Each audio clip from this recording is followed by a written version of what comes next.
So, Channing, what made you want to make this movie?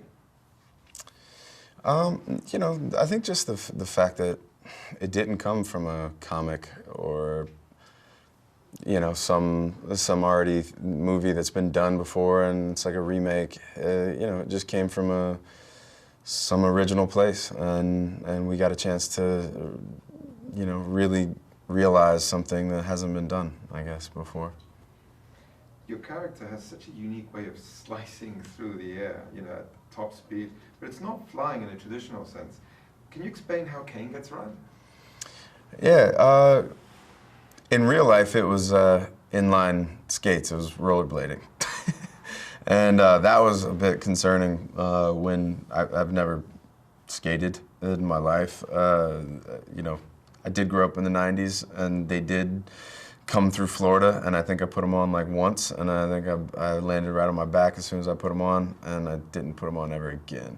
But Caine theoretically gets around on boots that redirect the force of gravity. So he has the ability to control gravity and push it in directions that he would like. He can't fly, he can't go up, he can't just like fly around. They're not like booster boots or whatever, but he can sort of surf it in a way. Definitely very cool. You trained with a skater Tate Chris to create the illusion of these gravity boots and spend a lot of time on skates, which you were mentioning before. That was new for you.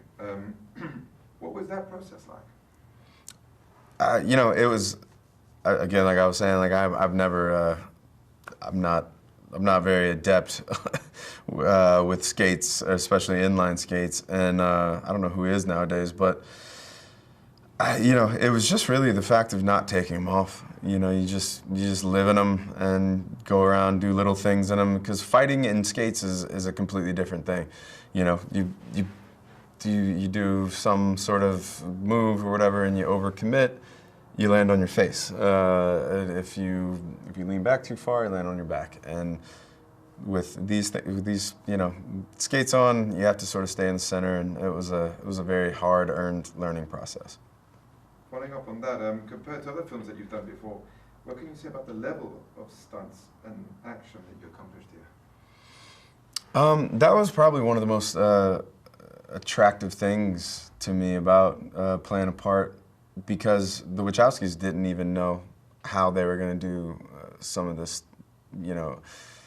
effects, how they were going to do some of the action, because the combination of camera and movement and then the CGI, it was a very crazy, complicated equation, and we were figuring things out on the day. Like, we were exploring as we were shooting.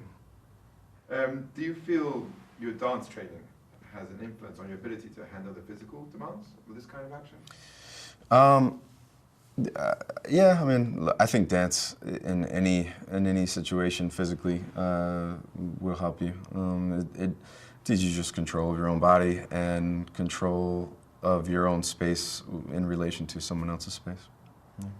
And also, the movie brought together a lot of creative talent from all around the world. Are there any people, departments you work with closely that you'd like to mention? Oh man, I mean, we shot in London, and there's so many talented people in England. It's insane. I mean, my stunt guys personally, Antal, Bobby, Tig, they're all specialized people that probably in the best in the world at what they do, and most of the films that I've been on, I can do pretty much everything that my character does. Not this film, and Tig's a world champion rollerblader. I mean, he's from I think like 5 years old. He didn't take rollerblades off. I mean, he's a true anomaly in that category.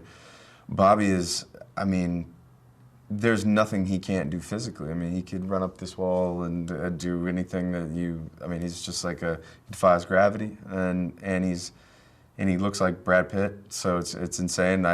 We would joke. I'd be like, well, you should just be playing this character. I shouldn't be playing him, and he sounds really cool when he talks. He's got the great English accent. Antal, you physically can't break him. Like, they tried, and you can't break them. And I was just blessed to just, sort of sit back and watch these guys do what they do in the best of every category that they do it in. Yeah, amazing, these guys. Yeah. Caine has a complicated relationship, I like that a lot in the movie, with his former commanding officer, Stinger, played by Sean Penn. They're friends, but they also have a bad history there. Could you talk about that relationship and about working with Sean? Yeah, I mean, look, Sean Bean's he's a legend. Like he's been in I mean, everyone knows it better than I know it. But just hearing his voice, you go, holy, like you're in a scene.